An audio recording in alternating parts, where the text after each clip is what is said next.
What could the United States, a global superpower, possibly want from the world's smallest island nation?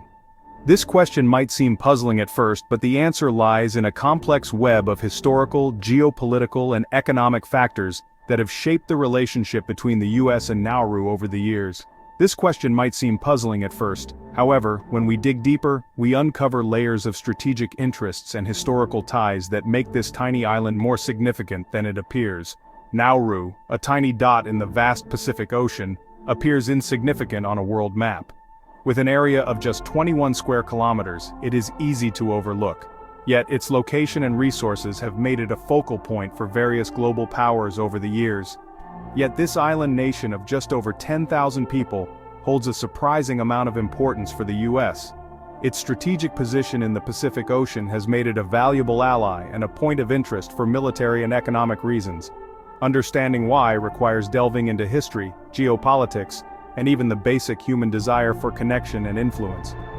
Nauru's history is rich with tales of colonialism, resource exploitation, and strategic alliances that have shaped its current status. The answer, as with many things in international relations, is complex. It's not just about the island's size or population, but about its strategic value and the role it plays in the broader geopolitical landscape. It's a story of strategic interests, economic opportunities, and the enduring legacy of colonialism. Nauru's phosphate deposits, once among the richest in the world, attracted foreign powers and led to a series of colonial administrations. It's a story that reveals how even the smallest players can become pawns in the great game of global power. Nauru's alliances and partnerships, particularly with the US, have been influenced by its strategic location and the global demand for its resources. The island's phosphate reserves, which were heavily mined during the 20th century, played a crucial role in its economy and attracted international attention.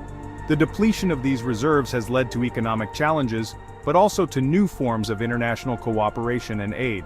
Today, Nauru is looking towards the future with initiatives in renewable energy, education, and sustainable development. These efforts are supported by international partnerships, including significant contributions from the United States. The relationship between the US and Nauru is a testament to how even the smallest nations can play a significant role on the global stage. Through diplomacy, economic aid, and strategic alliances, Nauru continues to be an important partner for the United States. In the grand scheme of international relations, Nauru may be a speck on the map, but its significance is far-reaching. It serves as a reminder that in the interconnected world of today, every nation, no matter how small, has a role to play in the global narrative. As we continue to explore the intricate web of global politics, Nauru's story stands out as a unique example of how geography, history, and strategic interests intertwine to shape the destinies of nations.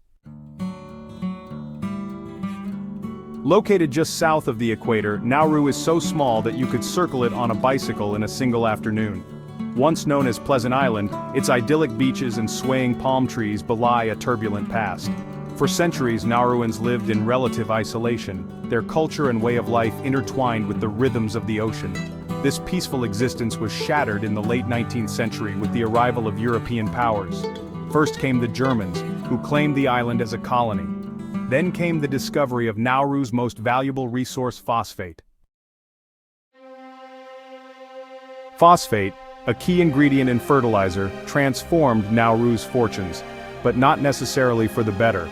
This small island nation, located in the Pacific Ocean, found itself at the center of a global demand for phosphate, a mineral essential for modern agriculture. The discovery of these rich deposits promised prosperity and development for Nauru, but the reality was far more complex and often detrimental. The island's rich deposits attracted foreign companies and colonial administrations, all eager to exploit this newfound wealth. These entities saw an opportunity to extract valuable resources with little regard for the long-term consequences on the local environment or the well-being of the Nauruan people.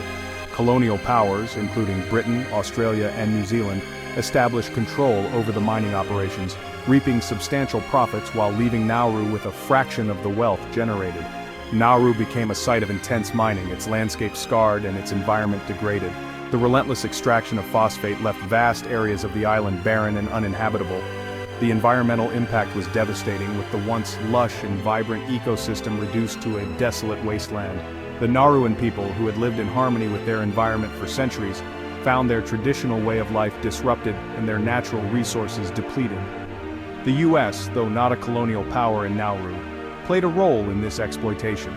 American interests were deeply intertwined with the global phosphate trade, and the US sought to secure a steady supply of this critical resource. American officials and companies were frequent visitors to Nauru, negotiating deals and ensuring that the flow of phosphate to the United States remained uninterrupted. American companies benefited from Nauru's phosphate, using it to fuel agricultural production back home.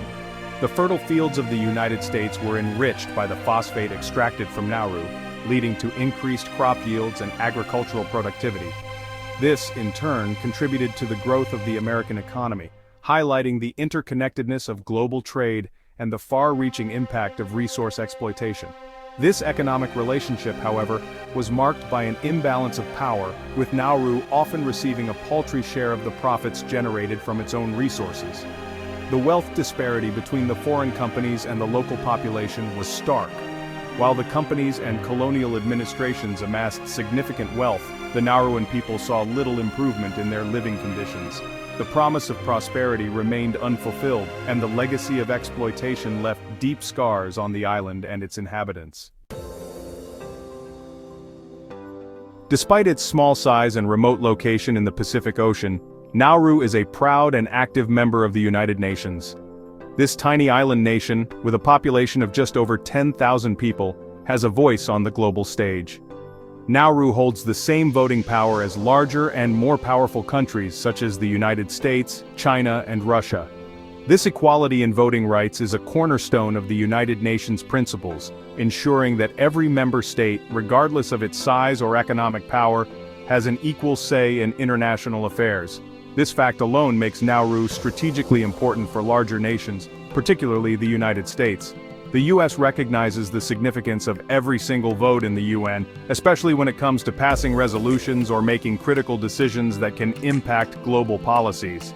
In the complex realm of international diplomacy, every vote counts. The influence of small island nations like Nauru can often sway the balance on critical issues, from climate change policies to international security measures. Their votes can be the deciding factor in close contests. Small island nations, despite their limited resources, play a crucial role in the United Nations. Their unique perspectives and experiences bring valuable insights to global discussions. Nauru, for instance, has been a vocal advocate for climate change action, highlighting the existential threat that rising sea levels pose to low-lying island nations. The United States has a vested interest in maintaining good relations with Nauru to secure its vote in the UN. This relationship is mutually beneficial, as Nauru also gains from the support and assistance provided by larger nations. Over the years, this has led to various forms of aid and assistance being provided to Nauru. These include infrastructure development projects, healthcare support, and educational programs. Such aid not only helps improve the quality of life for Nauru's citizens, but also strengthens the diplomatic ties between Nauru and its allies. The aid and support from larger nations have enabled Nauru to make significant strides in its development. Schools have been built, healthcare facilities have been improved, and essential infrastructure projects have been completed, all contributing to the nation's progress. Nauru's active participation in the United Nations exemplifies the importance of every member state, regardless of size. It underscores the principle that in the global community, every voice matters and every vote can make a difference. Section 5. Phosphate. From riches to ruins and back again? Nauru's phosphate reserves, once thought to be inexhaustible, are now nearly depleted. The island's economy, heavily reliant on this single resource, has suffered greatly. Unemployment is high, and the future remains uncertain. The US, along with other developed nations, is now faced with the challenge of helping Nauru transition to a more sustainable economic model.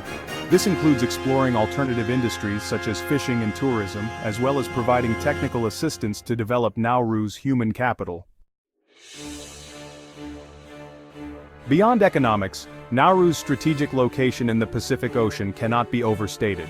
As China's influence in the region grows, The United States sees Nauru as a potential partner in maintaining its own presence and countering Chinese expansionism. Nauru's proximity to key shipping lanes and its potential as a base for monitoring maritime activity make it strategically valuable. The U.S. has already begun to strengthen ties with Nauru in the security realm, providing training and equipment to its nascent Coast Guard. The future of U.S.-Nauru relations will depend on striking a delicate balance. The U.S. must recognize Nauru's agency and sovereignty, treating it not as a pawn in a geopolitical game, but as a partner with its own interests and aspirations. This means engaging with Nauru on a level playing field, providing genuine assistance that benefits the Nauruan people, and respecting Nauru's right to determine its own future. Failure to do so risks repeating the mistakes of the past, where economic exploitation and geopolitical maneuvering overshadowed the needs and aspirations of a small island nation. It's easy to get caught up in the grand narratives of geopolitics and strategic competition. However, it's crucial to remember that behind these abstract concepts are real people whose lives are directly affected by the decisions of powerful nations. The story of U.S.-Nauru relations is not just about phosphate, votes at the United Nations, or countering China. It's about the well-being of the Nauruan people, their right to a sustainable future, and their desire to be treated with dignity and respect. Nauru, despite its diminutive size, serves as a powerful reminder of the interconnectedness of our world. It highlights the enduring legacy of colonialism and the challenges faced by small island nations in an era of globalization and great power competition. Ultimately, the story of U.S.-Nauru relations is a microcosm of the broader challenges facing the international community. It's a story that compels us to think critically about the responsibilities of powerful nations, the importance of sustainable development, and the need for a more just and equitable world order.